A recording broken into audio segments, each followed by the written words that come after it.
Chapter 21. In the remaining hours before nightfall, I gather rocks and do my best to camouflage the opening of the cave. It's a slow and arduous process, but after a lot of sweating and shifting things around, I'm pretty pleased with my work. The cave now appears to be part of a larger pile of rocks, like so many in the vicinity. I can still crawl into Peta through a small opening, but it's undetectable from the outside. That's good, because I'll need to share that sleeping bag again tonight. Also, if I don't make it back from the feast, Peta will be hidden but not entirely imprisoned. Although I doubt he can hang on much longer without medicine. If I die at the feast, District 12 isn't likely to have a victor. I make a meal out of the smaller, bonier fish that inhabit the stream down here, fill every water container and purify it, and clean my weapons. I've 9 arrows left in all. I debate leaving the knife with Peta so he'll have some protection while I'm gone, but there's really no point. He was right about camouflage being his final defense. But I still might have use for the knife. Who knows what I'll encounter? Here are some things I'm fairly certain of. That at least Cato, Clove, and Thresh will be on hand when the feast starts. I'm not sure about Foxface since direct confrontation isn't her style or her forte. She's even smaller than I'm and unarmed, unless she's picked up some weapons recently. She'll probably be hanging somewhere nearby, seeing what she can scavenge. But the other three. I'm going to have my hands full. My ability to kill at a distance is my greatest asset, but I know I'll have to go right into the thick of things to get that backpack, the one with the number 12 on it that Claudius Templesmith mentioned. I watch the sky, hoping for one less opponent at dawn, but nobody appears tonight. Tomorrow there will be faces up there. Feasts always result in fatalities. I crawl into the cave, secure my glasses, and curl up next to Peta. Luckily I had that good long sleep today. I have to stay awake. I don't really think anyone will attack our cave tonight, but I can't risk missing the dawn. So cold, so bitterly cold tonight. As if the Gammamakers have sent an infusion of frozen air across the arena, which may be exactly what they've done. I lay next to Peta in the bag, trying to absorb every bit of his fever heat. It's strange to be so physically close to someone who's so distant. Peta might as well be back in the capital, or in District 12, or on the moon right now. He'd be no harder to reach. I've never felt lonelier since the games began. Just accept it will be a bad night, I tell myself. I try not to, but I can't help thinking of my mother and Prim, wondering if they'll sleep a wink tonight. At this late stage in the games, with an important event like the feast, school will probably be cancelled. My family can either watch on that static-filled old clunker of a television at home or join the crowds in the square to watch on the big, clear screens. They'll have privacy at home but support in the square. People will give them a kind word, a bit of food if they can spare it. I wonder if the baker has sought them out, especially now that Peta and I are a team, and made good on his promise to keep my sister's belly full. Spirits must be running high in District 12. We so rarely have anyone to root for at this point in the games. Surely, people are excited about Peta and me, especially now that we're together. If I close my eyes, I can imagine their shouts at the screens, urging us on. I see their faces. Greasy Sack and Majand. Even the peacekeepers who buy my meat cheering for us. And Gale. I know him. He won't be shouting and cheering. But he'll be watching, every moment, every twist and turn, and willing me to come home. I wonder if he's hoping that Peta makes it as well. Gale's not my boyfriend, but would he be, if I opened that door? He talked about us running away together. Was that just a practical calculation of our chances of survival away from the district? Or something more? I wonder what he makes of all this kissing. Through a crack in the rocks, I watch the moon cross the sky. At what I judge to be about 3 hours before dawn, I begin final preparations. I'm careful to leave Peta with water and the medical kit right beside him. Nothing else will be of much use if I don't return, and even these would only prolong his life a short time. After some debate, I strip him of his jacket and zip it on over my own. He doesn't need it. Not now in the sleeping bag with his fever, and during the day, if I'm not there to remove it, he'll be roasting in it. My hands are already stiff from cold, So I take Ruth's spare pair of socks, cut holes for my fingers and thumbs, and pull them on. It helps anyway. I fill her small pack with some food, a water bottle, and bandages, tuck the knife in my belt, get my bow and arrows. I'm about to leave when I remember the importance of sustaining the star-crossed lover routine, and I'll lean over and give Peeta a long, lingering kiss. I imagine the teary sighs emanating from the capital and pretend to brush away a tear of my own. Then I squeeze through the opening in the rocks out into the night. My breath makes small white clouds as it hits the air. It's as cold as a November night at home.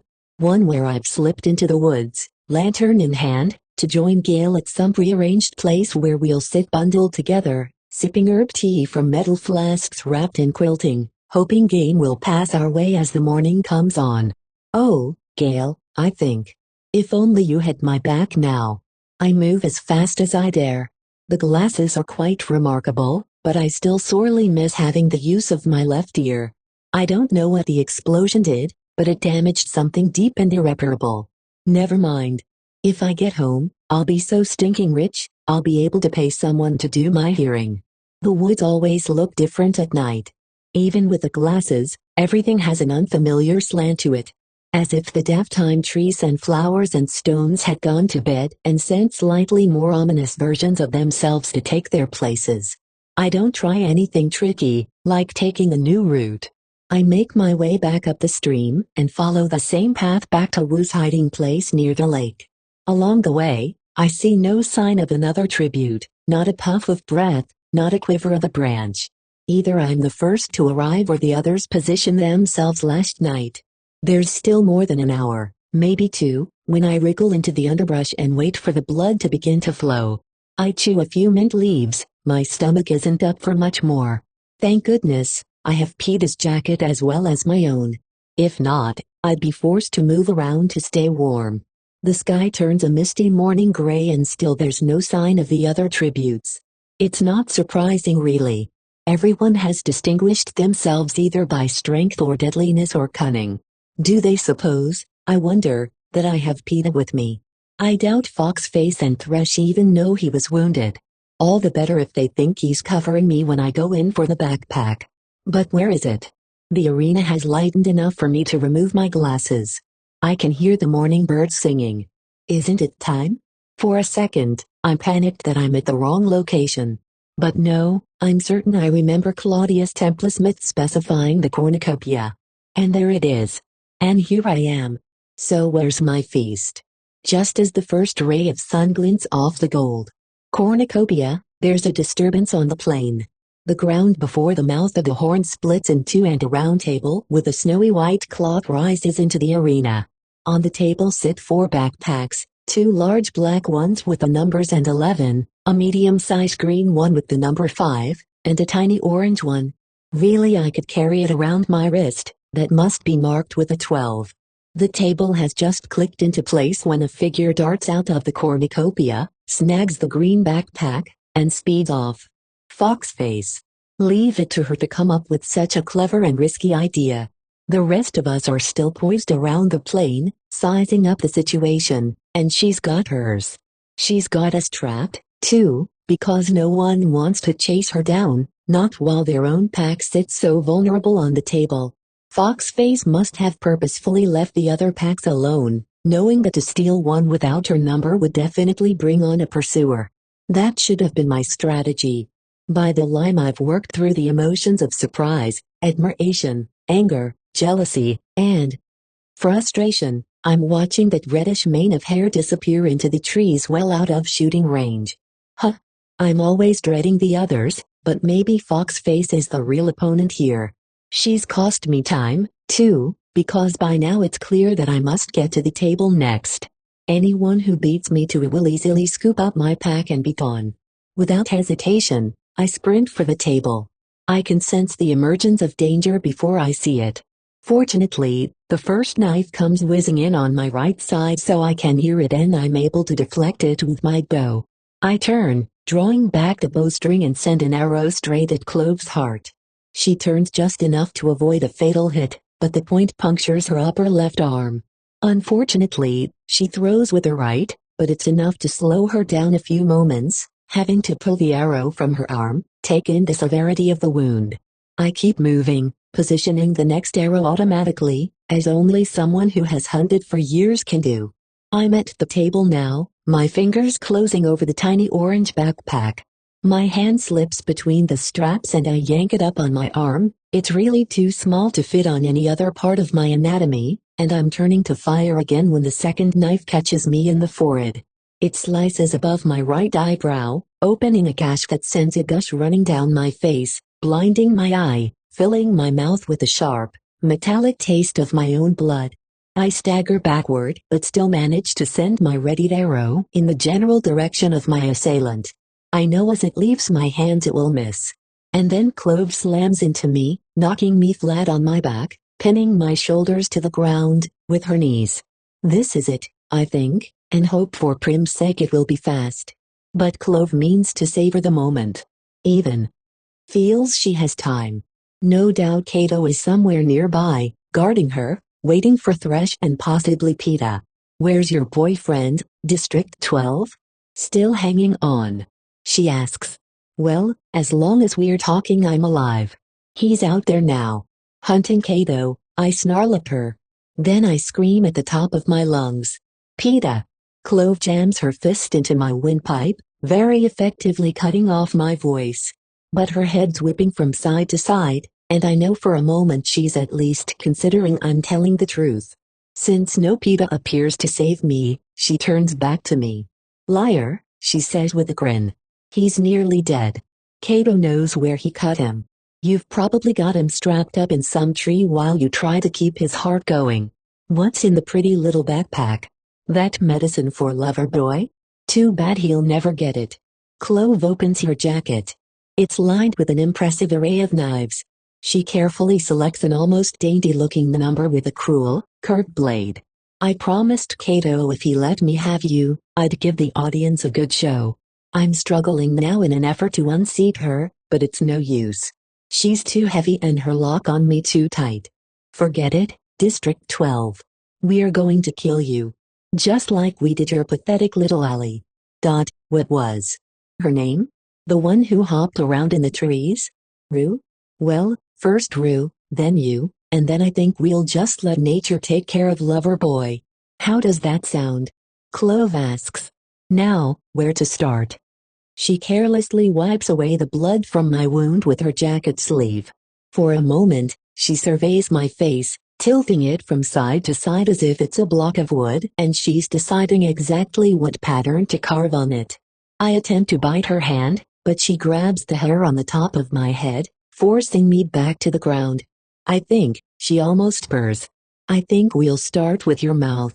I clamp any teeth lodged there as she teasingly traces the outline of my lips with the tip of the blade. I won't close my eyes. The comment about Rue has filled me with fury, enough fury I think to die with some dignity. As my last act of defiance, I will stare her down as long as I can see, which will probably not be an extended period of time, but I will stare her down, I will not cry out. I will die, in my own small way, undefeated. Yes, I don't think you'll have much use for your lips anymore. Want to blow Loverboy one last kiss? She asks. I work up a mouthful of blood and saliva and spit it in her face. She flushes with rage. All right then. Let's get started. I brace myself for the agony that's sure to follow. But as I feel the tip open the first cut at my lip, some great form yanks Clove from my body and then she's screaming. I'm too stunned at first, too unable to process what has happened. Has PETA somehow come to MV rescue? Have the Gammakers sent in some wild animal to add to the fun? Has a hovercraft inexplicably plucked her into the air? But when I push myself up on my numb arms, I see it's none of the above. Clove is dangling a foot off the ground, imprisoned in Thresh's arms. I let out a gasp, seeing him like that, towering over me, holding Clove like a rag doll. I remember him as big, but he seems more massive, more powerful than I even recall. If anything, he seems to have gained weight in the arena. He flips Clove around and flings her onto the ground. When he shouts, I jump, never having heard him speak above a mutter. What did you do to that little girl? You kill her. Clove is scrambling backward on all fours, like a frantic insect, too shocked to even call for Kato. No. No, it wasn't me. You said her name. I heard you. You kill her. Another thought brings a fresh wave of rage to his features. You cut her up like you were going to cut up this girl here. No. No, Clove sees the stone, about the size of a small loaf of bread in Thresh's hand and loses it. Kato. She screeches. Kato. Clove. I hear Kato's answer, but he's too far away, I can tell that much, to do her any good. What was he doing? Trying to get Fox Face or PETA? Or had he been lying in wait for Thresh and just badly misjudged his location? Thresh brings the rock down hard against Clove's temple. It's not bleeding, but I can see the dent in her skull and I know that she's a goner. There's still life in her now though, in the rapid rise and fall of her chest, the low moan escaping her lips. When Thresh whirls around on me, the rock raised, I know it's no good to run. And my bow is empty, the last loaded arrow having gone in Clove's direction. I'm trapped in the glare of his strange golden brown eyes. What did she mean? About Rubying your alley. We teamed up. Blew up the supplies. I tried to save her, I did. But he got there first. District 1, I say. Maybe if he knows I helped Rue, he won't choose some slow, sadistic end for me. And you killed him. He demands. Yes. I killed him. And buried her in flowers, I say. And I sang her to sleep. Tears spring in my eyes. The tension, the fight goes out of me at the memory. And I'm overwhelmed by Rue, and the pain in my head, and my fear of Thresh, and the moaning of the dying girl a few feet away. To sleep. Thresh says gruffly. To death. I sang until she died, I say. Your district, they sent me bread. My hand reaches up but not for an arrow that I know I'll never reach. Just to wipe my nose. Do it fast, okay, Thresh. Conflicting emotions cross Thresh's face. He lowers the rock and points at me, almost accusingly. Just this one time, I let you go. For the little girl. You and me, we're even then. No more road. You understand. I nod because I do understand. About owing. About hating it. I understand that if Thresh wins, he'll have to go back and face a district that has already broken all the rules to thank me, and he is breaking the rules to thank me, too. And I understand that, for the moment, Thresh is not going to smash in my skull. Clove. Kato's voice is much nearer now. I can tell by the pain in it that he sees her on the ground. You better run now, Fire Girl, says Thresh. I don't need to be told twice. I flip over and my feet dip into the hard-packed earth as I run away from Thresh and Clove and the sound of Kato's voice. Only when I reach the woods do I turn back for an instant. Thresh and both large backpacks are vanishing over the edge of the plain into the area I've never seen. Kato kneels beside Clove, spear in hand, begging her to stay with him. In a moment, he will realize it's futile, she can't be saved. I crash into the trees, repeatedly swiping away the blood that's pouring into my eye, fleeing like the wild, wounded creature I am. After a few minutes, I hear the cannon and I know that Clove has died, that Kato will be on one of our trails. Either Thresh's or mine. I'm seized with terror, weak from my head wound, shaking. I load an arrow, but Kato can throw that spear almost as far as I can shoot. Only one thing calms me down. Thresh has Kato's backpack containing the thing he needs desperately. If I had to bet, Kato headed out after Thresh, not me. Still I don't slow down when I reach the water. I plunge right in, boots still on, and flounder downstream. I pull off Rue's socks that I've been using for gloves and press them into my forehead, trying to staunch the flow of blood, but they're soaked in minutes. Somehow I make it back to the cave. I squeeze through the rocks. In the dappled light, I pull the little orange backpack from my arm, cut open the clasp, and dump the contents on the ground. One slim box containing one hypodermic needle. Without hesitating, I jam the needle into Peter's arm and slowly press down on the plunger. My hands go to my head and then drop to my lap, slick with blood. The last thing I remember is an exquisitely beautiful green and silver moth landing on the curve of my wrist. Subscribe for more.